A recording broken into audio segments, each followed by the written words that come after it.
দেখুন, বিহারে বিধানসভা নির্বাচনের ফলাফল ঘোষণার প্রক্রিয়া চলছে। তো এখন এ বিষয়ে চূড়ান্ত কোনো মন্তব্য বিশ্লেষণ করার কোনো সময় এখনো আসেনি। প্রবণতা হয়তো স্পষ্ট, কিন্তু আমাদের সর্বোচ্চ নেতৃত্ব খতিয়ে দেখছেন।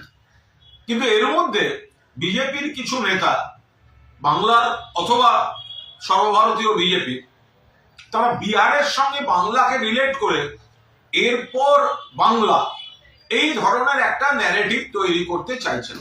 খুব স্পষ্টভাবে বলে রাখি, বিহারের ফল যাই হোক, দয়া করে কোনো কষ্টকল্পিত তুলনা বাংলার সঙ্গে করতে আসবেন না। বিহারের ফলাফলের বিন্দুমাত্র প্রভাব বাংলায় পড়বে না। আপনারা এসআইআর বা এই ধরনের যা ইচ্ছা চক্রান্ত করতে পারেন, তার মোকাবিলা মমতা ব্যানার্জির নেতৃত্বে অভিষেক ব্যানার্জির সেনাপতিত্ব হবে। কিন্তু বাংলার রাজনীতির ফ্যাক্টরগুলি সম্পূর্ণ আলাদা।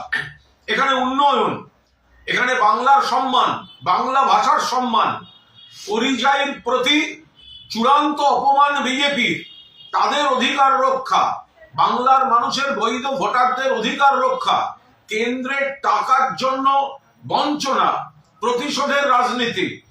এখানে বিজেপি মানুষের দ্বারা প্রত্যাখ্যাত, আর শীত গ্রীষ্ম বর্ষা মমতা বন্দ্যোপাধ্যায় ভরসা, যার উন্নয়নের মডেল অন্যান্য রাজ্যকে অনুসরণ বা অনুকরণ করতে হয়।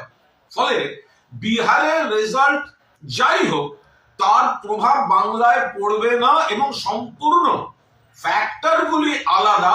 এখানে তৃণমূল মানুষের বন্ধু এবং সামাজিক আর্থসামাজিক কাঠামোয় মানুষের আর্থিকভাবে সামাজিকভাবে তৃণমূল বন্ধু, এবং বিজেপি বঞ্চনা, উপেক্ষা, অপমান, অস্তিত্বের সংকট তৈরি করে দেওয়ার জন্য বিজেপি এখানে শত্রু। ফলে 250 আসন নিয়ে প্লাস মাইনাস চতুর্থবারের জন্য বাংলায় মুখ্যমন্ত্রী হতে চলেছেন মমতা বন্দ্যোপাধ্যায়। বিজেপি যে নেতারা বিহার দেখিয়ে বাংলা টেনে সকাল থেকে মন্তব্য করছেন, তারা অকারণ পরিশ্রম করছেন। বিহারের সঙ্গে বাংলার ফ্যাক্টরগুলির মিল নেই এবং বিহারের নির্বাচনের কোনো প্রভাব বাংলায় পড়বে না। বাংলায় তৃণমূলের পাশে মানুষ ছিলেন, আছেন, থাকবেন এবং বিজেপি এখানে প্রত্যাখ্যাতই থাকবে। আর বাকি নির্বাচনী বিশ্লেষণ বিহারের, সেটা আমাদের নেতৃত্ব খতিয়ে দেখছে।